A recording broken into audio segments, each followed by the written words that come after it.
Halo, Assalamualaikum warahmatullahi wabarakatuh. Selamat datang di channel YouTube Serba Serbi CPNS.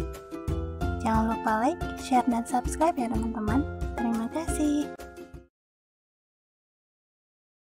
Kesehatan sekolah, kesehatan olahraga, pelayanan kesehatan pada bencana, dan pelayanan darah dalam Undang-Undang Kesehatan Nomor 36 Tahun 2009.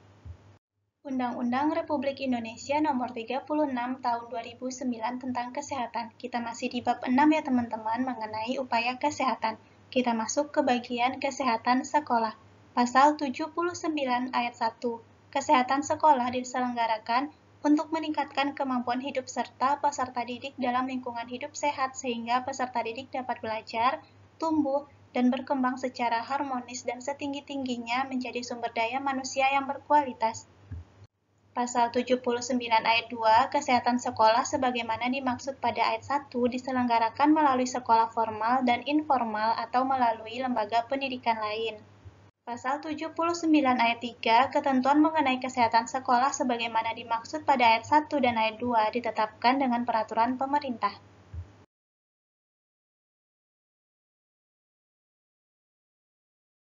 Nah, teman-teman, kita masuk ke bagian pelayanan kesehatan pada bencana. Pasal 82 ayat 1, pemerintah daerah dan masyarakat bertanggung jawab atas ketersediaan sumber daya, fasilitas, dan pelaksanaan pelayanan kesehatan secara menyeluruh dan berkesinambungan pada bencana. Nah, teman-teman, yang dimaksud dengan bencana dalam ketentuan ini adalah peristiwa atau rangkaian peristiwa yang mengancam dan mengganggu kehidupan dan penghidupan masyarakat yang disebabkan baik oleh faktor alam dan atau faktor non-alam maupun faktor manusia, sehingga mengakibatkan timbulnya korban manusia, kerusakan lingkungan, kerugian harta benda, dan dampak psikologis. Pemerintah harus memfasilitasi tersedianya sumber daya dan pelaksanaan pelayanan kesehatan pada pra-bencana, saat bencana, dan pasca bencana. Pasal 82 ayat 2, pelayanan kesehatan sebagaimana dimaksud pada ayat 1 meliputi pelayanan kesehatan pada tanggap darurat dan pasca bencana.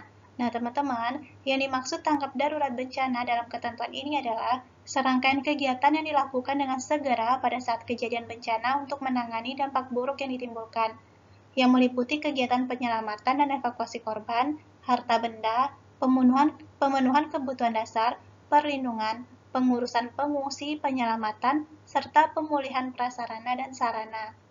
Pasal 82 ayat 3, pelayanan kesehatan sebagaimana dimaksud pada ayat 2 mencakup pelayanan kegawat daruratan yang bertujuan untuk menyelamatkan nyawa dan mencegah kecacatan lebih lanjut.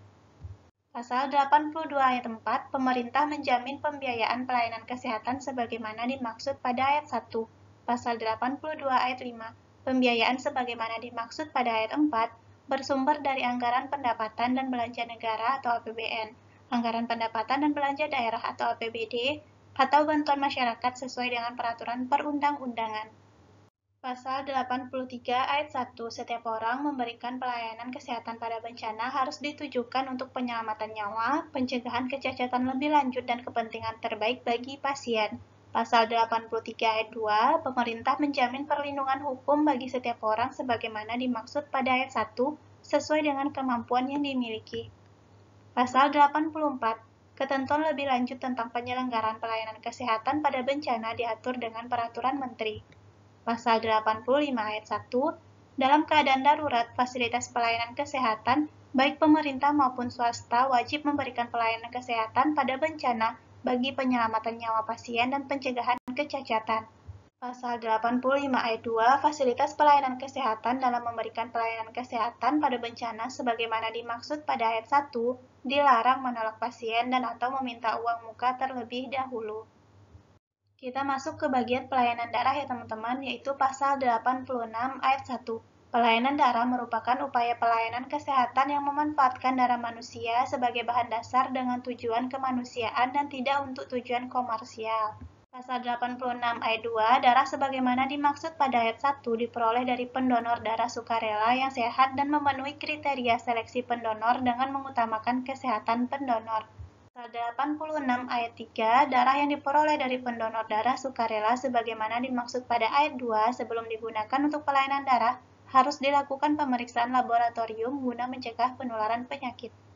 Pasal 87 ayat 1, penyelenggaraan donor darah dan pengolahan darah dilakukan oleh unit transfusi darah.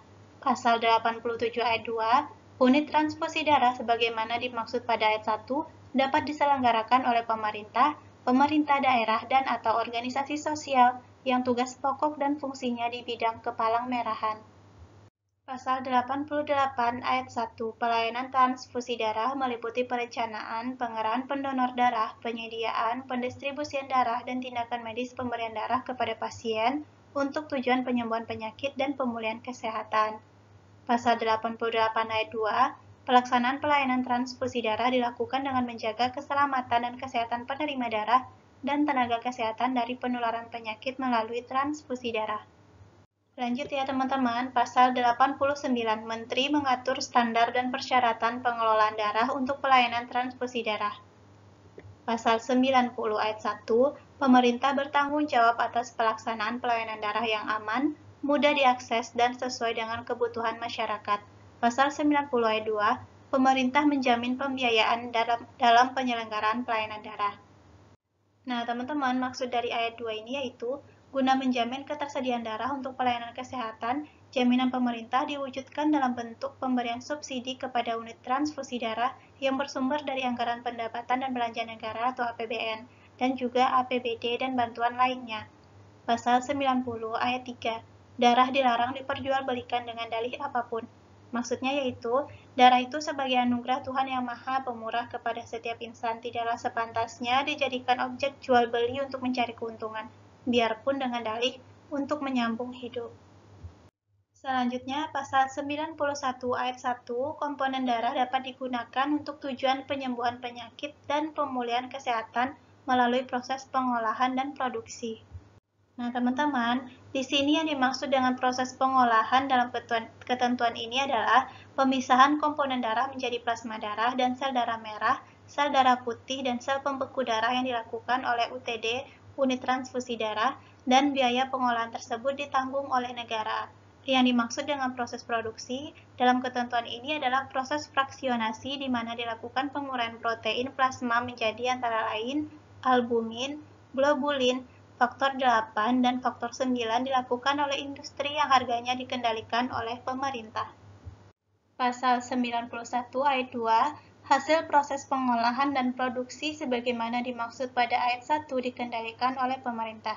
Nah, teman-teman, yang dimaksud di sini dengan dikendalikan yaitu termasuk harga hasil produksi yang bersumber dari pengolahan darah transfusi. Lanjut ke pasal 92. Ketentuan lebih lanjut mengenai pelayanan darah diatur dengan peraturan pemerintah.